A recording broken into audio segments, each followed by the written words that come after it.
Samantala, magkakatuwang na nilinis ng Members Church of God International ang paligid ng isang barangay hall sa General Santos City bilang bahagi pa rin ng pagdiriwang ng anibersaryo ng programang Ang Dating Daan. Ito po ang balita ni Hil Salazar.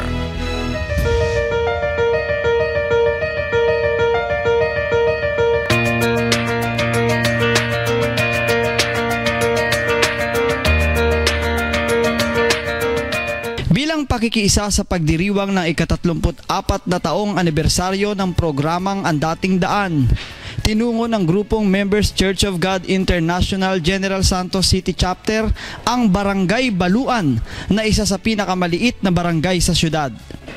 Naglinis ang grupo sa paligid ng barangay hall at pininturahan ang basketball gym bilang tulong sa mga kabataan na magkaroon ng maaliwalas na lugar at maayos na palaruan. Napakalaking tulong po ito para dito po sa gym na to, na need din namin yung ginawa ninyo na mapipinturahan, no, para ito sa mga kabataan.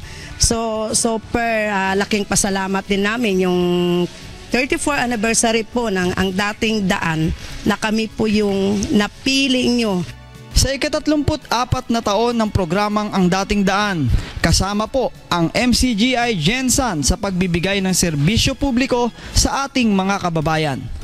Mula dito sa Barangay Baluan, General Santos City, Hil Salazar para sa Ang Dating Daan 34th Anniversary Special Presentation.